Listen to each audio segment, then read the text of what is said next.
What's going on, Aurora Alliance, and welcome back to a brand new Star Wars Battlefront 2 video. In today's video, we're going to be talking about the Star Wars Battlefront 1 maps that we would like to see return in Battlefront 2.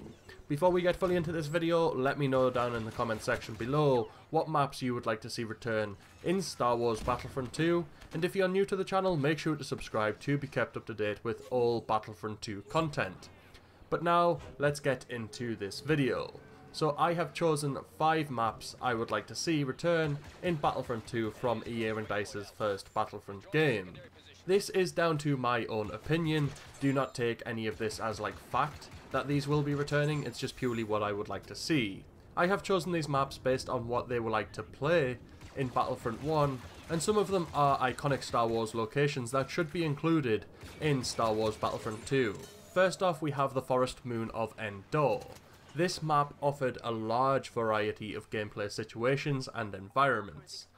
The map offered close quarter combat of the Imperial bunkers in Phase 1 of the game mode on Walker Assault, especially in the trenches that you could see occasionally throughout the map.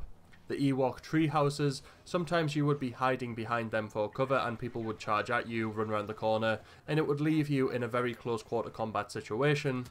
And also on the forest floor. This makes for intense close quarter combat because of how dense the forest can actually be in certain parts of the map, especially if you head off the sort of main road of the map, which tends to be the river running through the forest. As well as close quarter combat situations, the map also provided a lot of longer range combat situations, which could occur on the forest floor, especially, like I'm saying, in the sort of main road of the map where the river was running. It was quite open and you could see quite far through the map. You could also create a lot of long range combat situations for yourself by using the Ewok tree houses as sort of sniper nests, especially along these sort of platforms where there was no houses. I know a lot of people use those. They would go up there, sit down, and then pull out their pulse cannon or their DLT-19X and try and snipe some enemies. I also liked in this map how the vehicles can be used, but only really within certain areas of the map. Like I said before, with the sort of river running through the middle of the map, that tended to be where a lot of the vehicles were, especially the ATSTs, because it got quite hard to control. Once you went in between the trees, you kind of got ambushed a little bit. Even though you were in a vehicle, you were very sort of vulnerable to explosives. And like I said before as well, with how dense the forest can actually be, it made it very hard to sort of penetrate the forest with vehicles. Another good aspect of this map were the speeder bikes. Now I would like to see the speeder bikes used on a variety of maps, not just on one map if they were to return in Star Wars Battlefront 2. The second map I would like to see return in Battlefront 2 is the Rebel Base. Now this is one of my favourite small close quarter combat maps in the whole of Star Wars Battlefront 1. The tight corridors and small rooms make it intense and very fast paced for the smaller game modes in Star Wars Battlefront 1 like Cargo, Droid Run and Blast.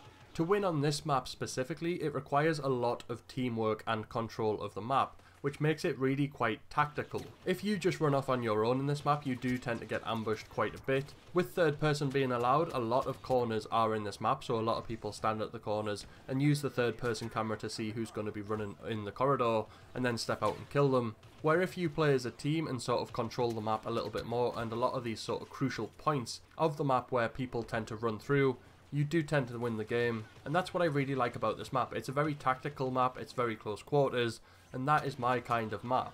The third map I would like to see return in Star Wars Battlefront 2 is the Death Star interior and exterior. Now I know that's kind of like 2 or 3 separate maps, but the Death Star is probably the most iconic location in the entire Star Wars universe. Even non-Star Wars fans know about the Death Star. So to not have it return in Star Wars Battlefront 2, especially in the multiplayer section of the game, would be a complete letdown by EA and DICE, as the map in Star Wars Battlefront 1 makes for one of the best DLCs, in my opinion, of the whole game. The Death Star maps also look absolutely stunning in the Frostbite engine, so I would love to see what it would look like with even better graphics in Star Wars Battlefront 2. I'm not gonna lie, the Death Star maps are probably some of my favourite maps in Star Wars Battlefront. It's just really annoying that it is locked behind sort of a paywall, so not many people play the Death Star. So I really want to see it return in Battlefront 1, especially in the base game at launch, because like I said, it's probably the most iconic location in the whole of the Star Wars universe. The maps are incredibly fun, and you can have a lot of very exciting situations, especially with heroes running around the Death Star maps. The fourth map I would like to see return in Star Wars Battlefront 2 is Jabba's Palace. Now, Jabba's Palace is another iconic location to fans of Star Wars. Jabba's Palace provides, again, a lot of close quarter combat situations where teamwork and map control have a huge impact on whether or not you win the game mode. Jabba's Palace is also another beautiful map in the Frostbite engine. The only real letdown in Jabba's Palace was that there was not a live Rancor in the map, like in the original Star Wars Battlefront games. I really liked how in the original Star Wars Battlefront games, the sort of trapdoor in Jabba's throne room worked as a sort of trap, so anyone who ran across it, they would get lowered down into the Rancor's pit. That is probably the only way that I can think that EA and DICE could improve the map. I'm not sure how they would implement a live Rancor into a map in Star Wars Battlefront 2, but I'm sure EA and DICE could pull it off, and if they could, it would probably make for one of the most exciting maps in the game. So hopefully Jabba's Palace returns in Battlefront 2, and hopefully we will get to see a live Rancor lurking beneath the throne room, maybe as a trap like in Return of the Jedi and in the first Battlefront games. The fifth map I would like to see return in Star Wars Battlefront 2 is the Carbonite Freezing Chamber map. Now, I know this map is probably known as the most notorious spawn killing map of the Bespin DLC and probably of the whole Star Wars Battlefront 1 game. That is the one main thing that needs to be fixed for this map before the Carbonite Freezing Chamber could return in Battlefront 2. However, the map was a great intense close quarters map, and it also had a lot of long range viewpoints down corridors, and especially in the Carbonite Freezing Room itself. There was always a lot of fights going on in there, and seeing heroes lurking around in there reminded me definitely of the Empire Strikes Back. It was a really cool thing that they added that map into the game. Hopefully in Battlefront 2 there will be less explosive spam, so maps like the Carbonite Freezing Chamber would become more combat / skill based, rather than explosive spray and pray to hope that you get loads of kills, which is pretty much what happened in the first Battlefront game. Any close quarter maps, there was barrages going off, there was bowcasters, there was thermal detonators, thermal imploders, there was just explosives absolutely everywhere, and hopefully that calms down in Star Wars Battlefront 2.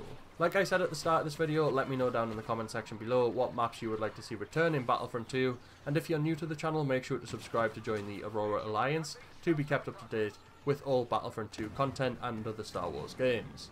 Other than that, may the Force be with you.